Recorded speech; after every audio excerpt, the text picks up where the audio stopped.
Hey, how have you been, guys? I'm Paradoxic, and welcome back to My Hero Academia. This time we're on Season 1, Episode 2, titled What It Takes to Be a Hero. And in the pilot episode, we were introduced to Izuku Midoriya, the main character of this series. And he is, simply put, a kid with no quirks, or even more simply put, a kid without superpowers living in a world basically full of them. I think he said it was like 80% of the population has superpowers, but he doesn't. All thanks to a double-jointed pinky, which the doctor said was actually found to be common in those undiagnosed with quirks. So he is dying to become a superhero of some sort. He's dying to have a quirk of his own. He spent his life kind of, in the midst of being heartbroken at the fact that he doesn't have any quirks. He spent his life kind of studying how to become a superhero without them, if there's any way to become a superhero without them. And he's kind of suffered through a lot in the midst of that kind of revelation, like including kind of self-pitying and plenty of bullying, and just a shitload of other stuff. So he is trying to become a superhero in this at the time that the show is set, and he he was saved by his childhood superhero, All Might, who's I think he's basically like the Superman of all this, if anything. Like, he seems to be the biggest one people talk about, and then he has other kind of cohorts that we saw a little bit at the beginning of the episode. But yeah, he did kind of have a kind of joyride on All Might as he took off into the skies. And he asked them before he left, like, if there's any way for him to become a superhero, despite the fact that he doesn't have any quirks. So I feel this is where he learns what it actually takes to be a hero. Is it just the quirks, or is there more to it than that? Common superhero law would dictate that it's not about the powers, but the person standing behind them, or the person wielding them. All about like Thor's hammer. Like, if you're worthy, then you can actually pick up the hammer. It's about who you are as a person and what you want to do. That helps you out with that. But yeah, we will find out what kind of trials and tribulations he has to get through in order to actually be a successful superhero in this world. But we also met Katsuki Bakugo, who, as you guys saw, I did not take an immediate liking to. I've seen on Twitter a lot that a lot of people love Bakugo, and the creators themselves hype him up to be this great character, so I can only assume he goes through some kind of Steve Harrington style redemption arc throughout the show that I have yet to delve into and enjoy.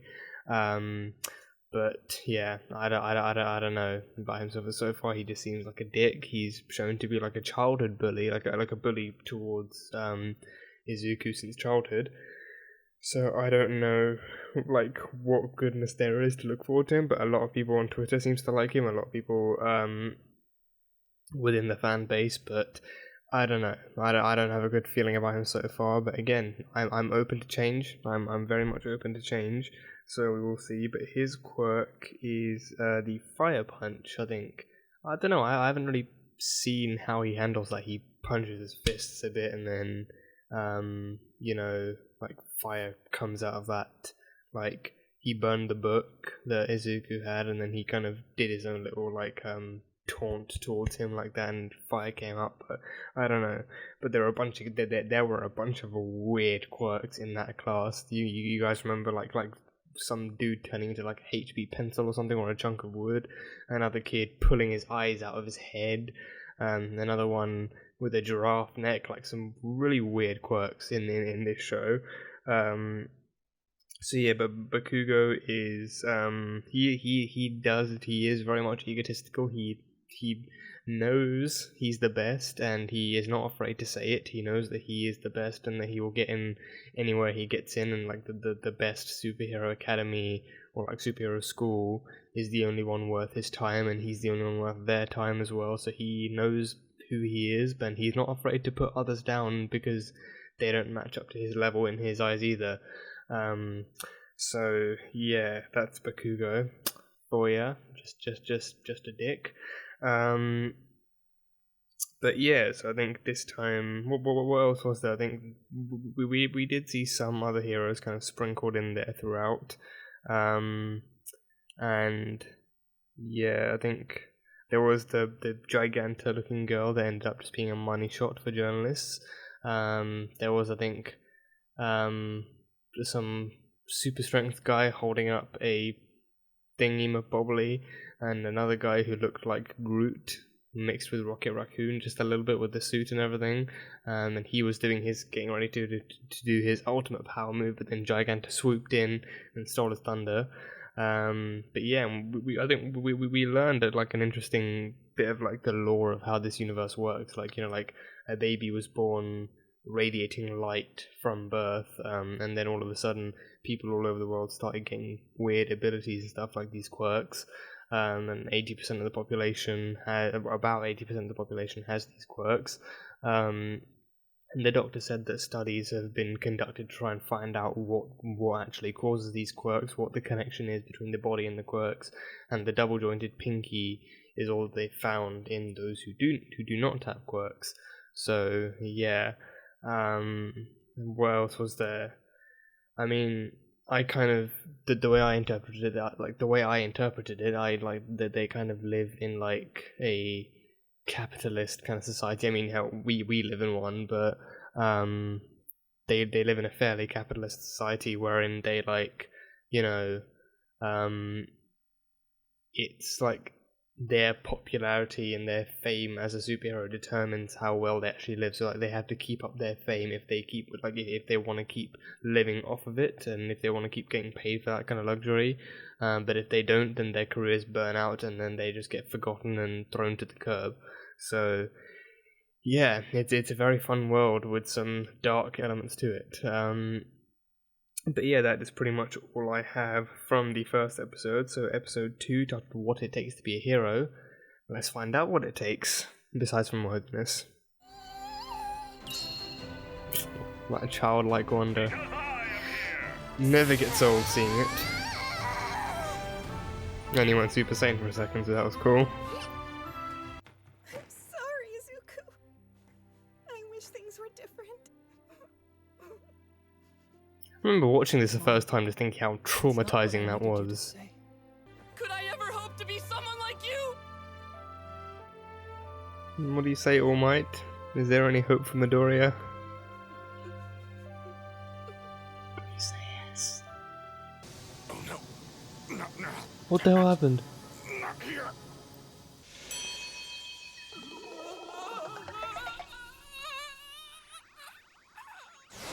What the hell happened to All Might? Oh, and the slimy guy is waking up in the bottle. Oh yeah, that bastard. Weren't you and Midoriya good friends back when you were kids? Yeah, you were a little harsh with them today. It's his own fault for getting in my way. They were friends? You shouldn't waste your time When? on the guy. Hey, I got an idea. We should go to the arcade. Yeah, it's really hard to imagine a time when the two of them were ever friends. Fine. Like, Or we can ridiculously sneak hard. into the bar at the station, pick up some ladies. Like, how do you go from Now friends that's a to good that? idea. Idiots! Time to prove your worth as a hero, Bakugo. Yeah. Use your flame punch against this one. And back to Midoriya and Mini All Might. I assure you that I am all. Oh Jesus! Is he like an old man now? The pool are always sucking in and flexing and trying to look buff. I'm like that. Oh wait, no, this is what he turns into, isn't it? Because I remember in the last episode he came out the store looking like that, and then muscle. And wins the day with a fearless smile. Yeah, this is his other form. There's plenty of fear behind that smile. So he can't control it? Is that what it is? Like it happens when it happens? Counting on you to Like he keep can your turn it mouth off, shut. on, but Don't go it turns talking off about this whenever. online or telling your friends. Pretty gross, right? Oh, I jeez. got this in a big fight 5 years back. But honestly, I smile to hide the fear inside. It's just So is he brave like a face depressed and alcoholic in passion. this form? This job isn't easy. Like a Thor that can turn the Pro heroes are always body having on and to off. risk their lives. So can you be a hero? Not without a quirk. Damn, first the Doctor, now All Might. Everyone's just obsessed, and Won't help Bakugo you, as but there are well. Plenty other ways to do it. Just make sure your dreams are attainable, realistic. Understand? The boundaries of reality are being stretched every day.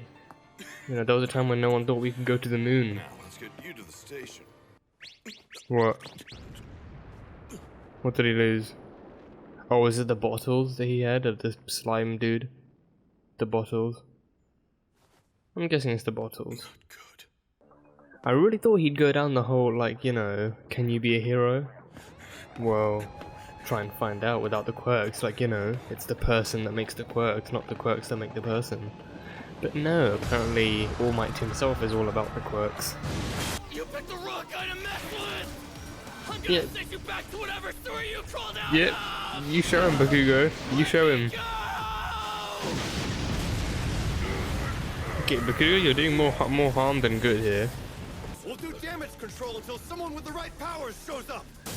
Like All Might, can he turn it on? Is it like, Every hero in the city's coming. is he within his 3-hour thingy? Just have to hold on a little. If I only had more power, I could blow this guy away. Oh, he's taking over him like venom, actually growing over his body. Oh, come on, All Might, come on. Push those 3 hours, make it 4, or even 5, that would really help. Must have dropped him in the air. Better to find out now instead of later, I guess. Kamui Woods. Mount Lady. Kamui Woods and Mount Lady. Make sure your dreams are attainable. That means it's my fault. No, Midoriya. Midoriya, no, do not blame this on yourself, okay? Do not blame this on yourself. No way, he lost. Where is he? Well, can someone call him or something? Seriously, Uh-huh. why hasn't he showed up to help the heroes? Because he doesn't have the power in him. He doesn't have the energy.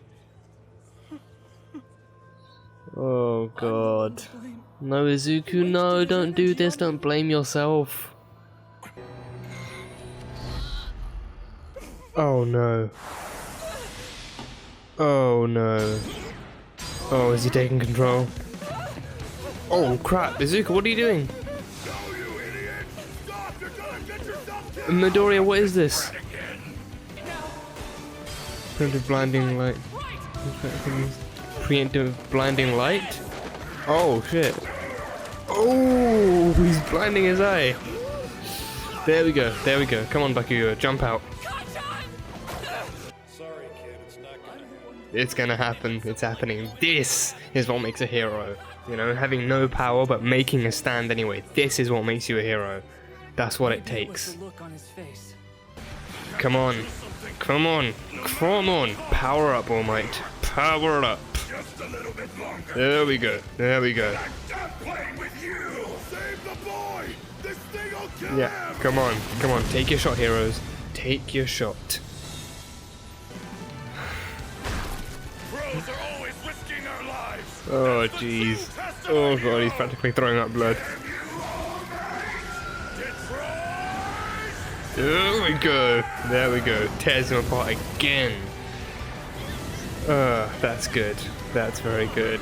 Tears him apart yet again. Keep him in a secure, locked container this time, not just a flimsy water bottle. Yeah, keep him in like a safe that only you know the code to, locked away miles beneath the surface, whatever it takes. He changed the weather. Damn, he really is. He's Thor. Not even Superman, he's Thor. All Might, the god of weathering. He changed the weather with a single punch like it was nothing. All Might save the day again. He's Oh my god, in hindsight that actually sounds really cool. In hindsight that sounds really cool. I got chewed out by the heroes big time. While As Capcom was expected. praised for his bravery. Man, you're tough, kid. And that quirk is something else. When you want to go pro, head over to Well, my he doesn't agency feel that way, first. though. I'd love for you to be my He does not sidekick while feel you're training. so proud of what he did. You did nothing. Don't forget it. I don't know you anything. Oh, this is less than a half hour. This is the worst non-apology I've ever heard of in my life. That's right, though. It's not like I actually did anything to help today. Of course you did. You blinded the guy. That I helped. tried. Yeah, now I should get you back to made a picking stand. up on my That counts dreams. more than anything. Well, as much as anything. Oh, Jesus. Because I am All Might. Oh, God.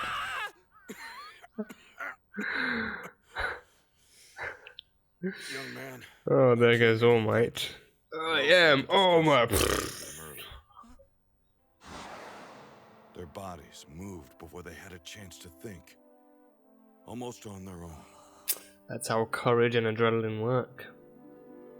You do before you think, and the thinking takes a while to catch up.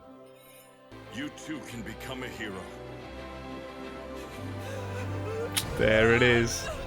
You don't need quirks, you just need the heart to become a hero. The heart of a hero. Dreams can become Yeah. reality.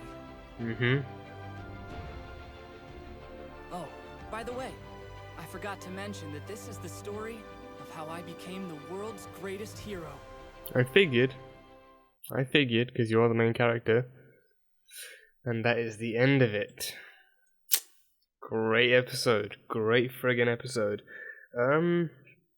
So interesting tidbits of information here, some nice backstory and nice progression through the story. I will admit, I think it was actually better to see them going from the whole you can't be a superhero without powers to the whole the powers are not what make you the hero kind of trope. Like, it was better to see it go from there as opposed to starting off straight from the you can definitely be super without the powers. Like, it's the heart and the soul that makes you the hero. Because this way it obviously gave Izuku a chance to actually think for himself and to actually prove himself as well. The fact that he's actually capable of doing just as much as a hero with quirks, even though he's without them. So that was very, very cool. And I think it's, and I think seeing All Might's backstory. So he can only do hero work for 3 hours at a time. I think is in a day or like at a time. I can't remember. I think he said 3 hours a day, I think, probably. But yeah, he pushed himself this once. I think this is probably, I mean, I don't want to prejudge, but I feel like this might be the first time he's actually done hero work in, like by actually pushing the hours he can actually do, by pushing that max, and actually maximizing or even pushing himself beyond his limits without actually changing the limits themselves. And it was obviously influenced by Izuku. But yeah, so I think he said it was about 8 years ago that he actually lost his entire respiratory system in a battle, like after taking that blow to his body. And then after numerous surgeries, he lost his stomach. And he kind of gained this whole new form, I think. I mean, I don't know if that form was him originally. I don't know if he can actually. I mean, he can switch back and forth now, but I don't know if that's how it originally was. But now he switches back and forth. I think the switching in is actually something he can choose. He can choose to turn it on, but then his body only allows that to actually be active for the 3 hours, and then he actually switches back without any control, which is what I think it makes for those great comedic moments where I think at first they took their time by showing that something was happening to him and he was trying to hold it back, but then no, he just turned into a frail little old being, and I think he's still the same age but just like a frail skinny dude. But then at the end it was just like mid pose and everything that he actually just kind of imploded on himself, in a manner of speaking. But yeah, I remember at the end of the last episode, before he started chasing the slime guy, he actually did come out of like a store, like a silhouette of him did come out the store, looking really frail and skinny, and somewhat anorexic, and then he suddenly inflated and he turned into this big muscular figure. So yeah, I think I feel like in that form he does have some form of kind of like depression. Like he knows like how little he's capable. I mean, he knows how much longer, how how much, like, how less time he has, how much less time. How can I phrase this in a way that makes sense grammatically? I don't know. Like, how little time he has now to actually be a hero in hero form than he does in his normal form that he can't actually control. And I think that definitely puts a dampening on his, that definitely puts a bad mood on his hero life, and he wants to be able to do it more. But you know, like since having suffered from that fight and the numerous surgeries and everything, he is struggling to really be himself and to be the best that he can be with what little he has now. But you know, he still has all of his powers. Still, you know, the punch he did, like the punch he threw this time to take out the slime dude, changed the weather. He changed the weather with the punch. Like it's like if Thor took it like threw a punch at Thanos' face, and then just all of a sudden lightning strikes and tornadoes came from everywhere. That would have been cool to see. But it's basically like that. So you know, he changed the weather. He changed the weather with a single punch, like just a punch that strong. So that was cool to see. But yeah, hero worked 3 hours a day, and he lost his stomach and his respiratory system. But yeah, I think he is like somewhat of a depressed hero now. I think he's the biggest hero as well in the universe, in this world, or at least the most well-known one. Like, he is the one who's grown to the largest kind of scale of fame, so more people know him. And I think that also takes a toll on him, like the fact that he can't be there as much as he used to be, and he can't really, you know, do what he's able to do, or do what he wants to do for as long as he could. So I think that definitely takes a toll on him as well. And you know, at first I think that's where it's coming from. The fact that, you know, he knows he can't do what he does for as long. So I think he feels like his time is gonna come soon. Like his time, like when he needs to drop the mantle and he needs to stop being All Might.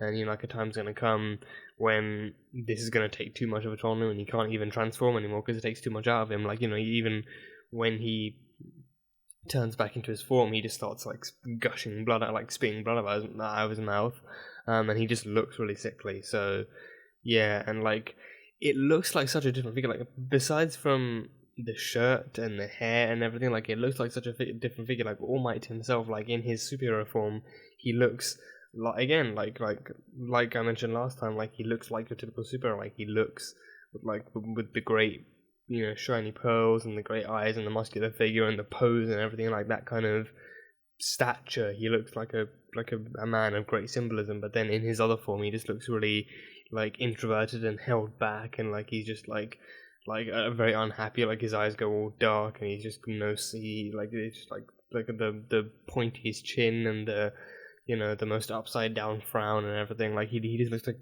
a completely different person. And if you had talked to him, you probably would think that it's a completely different person. So I think design wise and writing wise, I think they really nailed that. But yeah, that is All Might. What else? So we finally learned the names of the heroes that I've been calling Mr. Groot and Giganta.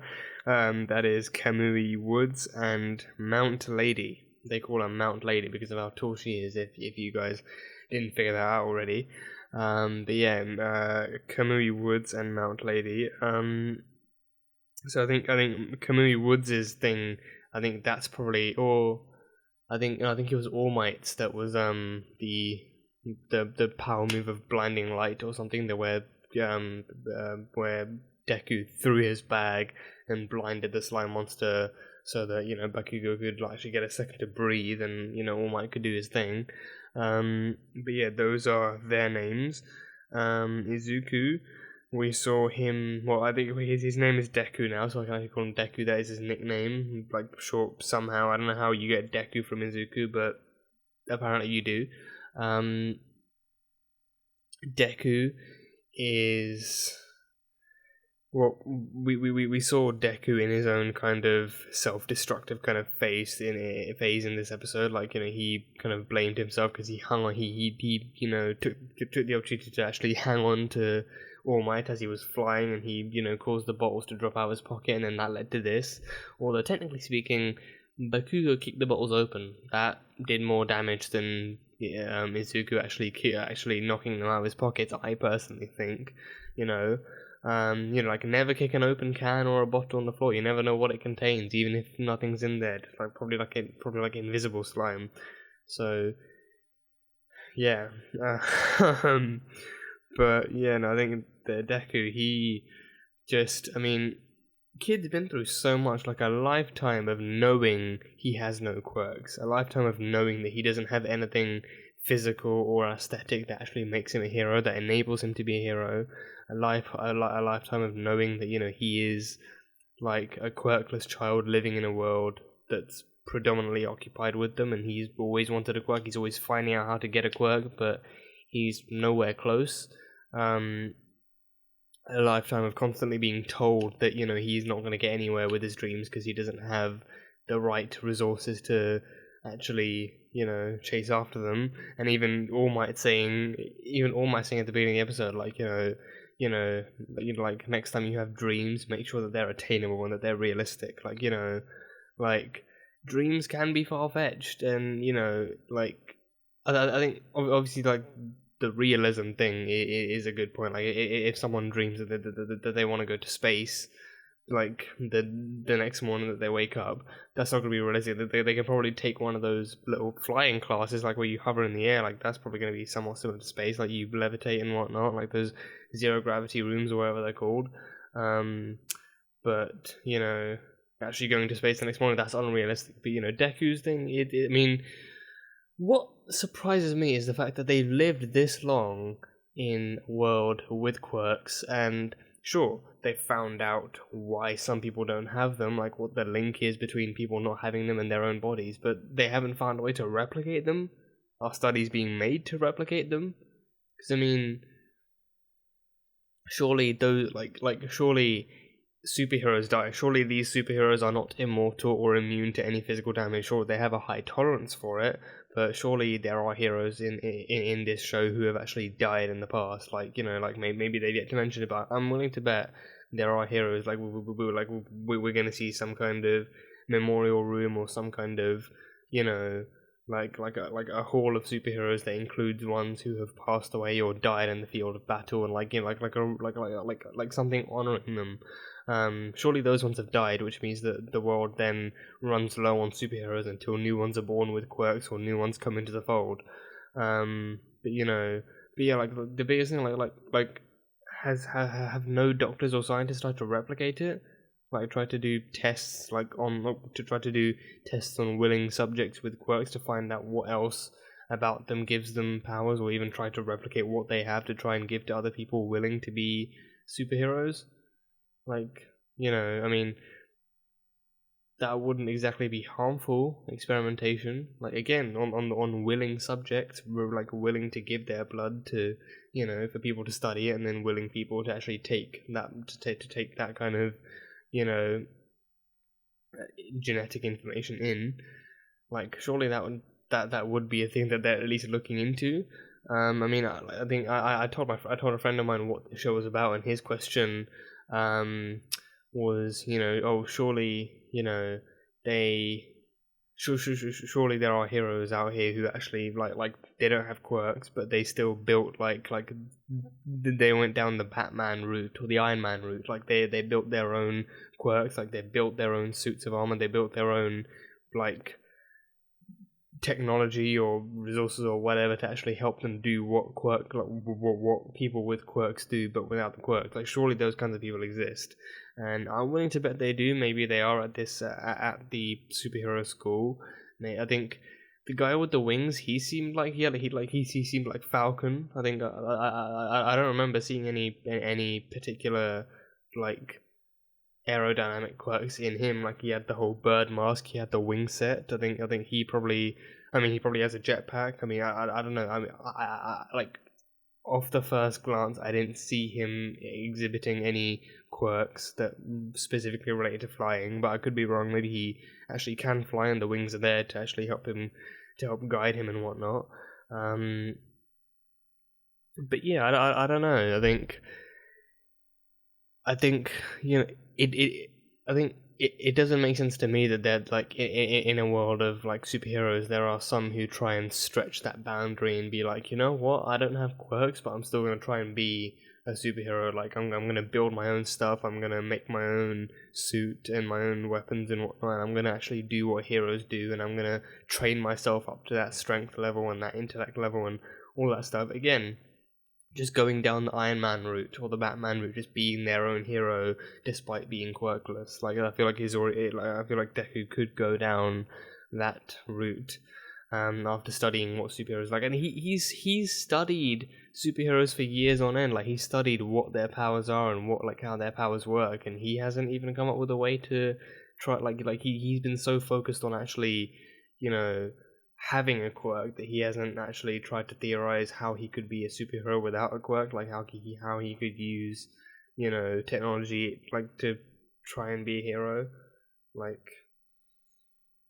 I don't know. I feel like that would be the smarter thing to do than to obsess over like I can understand him being in that kind of cycle of depression, but at the same time, like at least trying to find a way to actually be a superhero without quirks, like beyond just sitting and wallowing in his own self-pity, being like, I don't have any quirks, and that's all people ever tell me, like, you know, showing them like, yeah, I don't have any quirks, but I've still got a badass suit that's got guns and rockets and flamethrowers and, you know, a little bit of cotton candy here in case I get hungry mid-battle, but, you know, I feel like that would be the smarter idea here, like finding your own quirks than waiting for one to pop up. Like if one doesn't pop up, if you know that one's not going to come, then, you know, build your own quirk, be your own quirk. I feel like that would be the smarter decision there, or the smarter route to go down.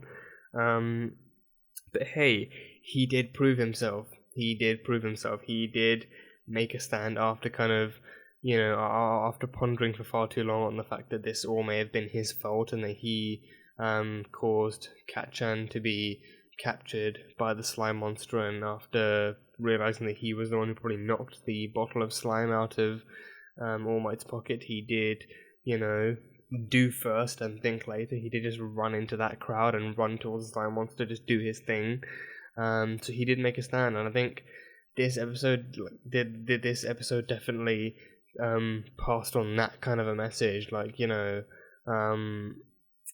again, it's not the power that makes the hero, it's the hero that actually proves that they're worthy of their powers, and, you know, like that kind of display of courage and bravery. And, you know, again, I think these kinds of scenes always remind me of that third Doctor, like, I think it was the third Doctor, like, yeah, that third Doctor quote, like, you know, like, courage isn't a matter of just being brave, but it's about actually being afraid and knowing that you know, you might not survive this, but doing it anyway because it's what needs to be done. And that's exactly what Izuku did. He used his own knowledge of what other superheroes' power moves were. He made his own move. He interpreted it in his own way and actually made a contribution, much to the dismay of Katchan. But yeah, he actually made a stand, and he got chastised for it, whilst Katchan just got praised by the media and praised by everyone else for actually putting up a fight somehow, even though he kicked open the bottle and he started causing explosions and damaging property everywhere. Like, I'm sure, even if he had no control of it, I'm sure that would be that would raise cause for concerns. But apparently no, apparently not at all. But yeah, that was that, and of course Bakugo has a problem with Deku actually jumping in to help save the day and to help save him. You know, apparently his ego is ever insistent on working his superhero magic alone, even though he tried that and he got captured.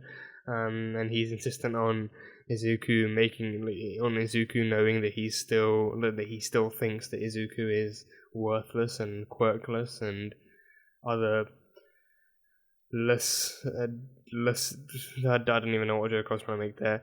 But yeah, he's still insistent on Deku knowing that, you know, he hates him and that he's not worth any time or any effort or any quirks, and that he's still a quirkless human being that's not worth any superhero's time. So still just unapologetically dickish. But yeah, I don't know. I mean, again, now that I have that in my head, the fact that there are people who actually like Bakugo, I'm just awaiting for. I mean, I know I should take the time to enjoy it first, because again, like, you know, like you know the character to be egotistical and dickish, and then they actually take the time to grow through it and to grow out of it and to go through a redemption arc. So I'm looking forward to that. But right now, Bakugo's just pissing me off, man. Bakugo's just pissing me off way too much for my liking, and I don't like it at all. So yeah, but he was still like as unapologetic as ever, and he was still as rude as ever, and he seemed really embarrassed that Deku actually ran in to save him. Like, oh no, now people are gonna think that I need Deku to try and save me from villains and whatnot. And he just kind of, you know, like just huffed and puffed off, like being like, yeah, I'm Katchan, I'm Bakugo, I'm the strongest one there is. I'm gonna get into the school of superheroes and all that crap. But yeah, so that, I mean, it's nothing new. I figured, like, the way he was just sat there on his ass, like, whilst the media was praising him, the fact he had angry eyes and he was looking at Deku, I had a feeling like, yeah, Deku helped save him, he helped contribute to the fight, but I've got a feeling Bakugo isn't too happy about that. In fact, I think he's got some strong words for him, which he, for the most part, did, but yeah, that was that. But yeah, I think this episode did do a great it did do a great kind of job of actually sending that message that, you know, it's not the powers that make you the hero. Like, when I think, you know, like in superhero history, that's been the greatest test a hero has to fight, like, well, at least one of the greatest tests, that, you know, when their powers and when their what makes them a hero is stripped away, they have to prove that they can still be a hero without their powers. Like, again, with like, same thing with Iron Man's story, like, you know,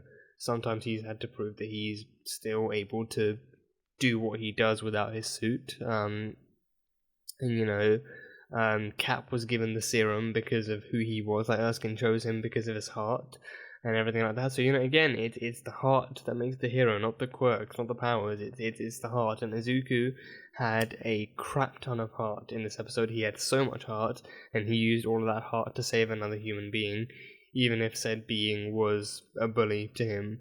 So yeah, I'd like to think he has a newfound respect for All Might now, like, knowing what the guy goes through and knowing what his situation is now, and knowing that he risks his life even in spite of his dwindling health. Like, I feel like he has an all new, like a newfound respect. Like, he was surprised at first, as I was, as anyone would be. But I think he does have like a newfound respect for him now. So that's pretty cool to see. But yeah, I think that was pretty much all I managed to get from this episode. It feels weird because, like, these episodes are only like 20 minutes long, so it feels weird because I'm usually like watching TV shows. I'm usually used to like 40 minutes and an hour and all that stuff. But with this, it's like a 22-minute anime, so it feels strange, like that there's less to see and less to react to. But hey, it's still fun. Still enjoying the show, still looking forward to more.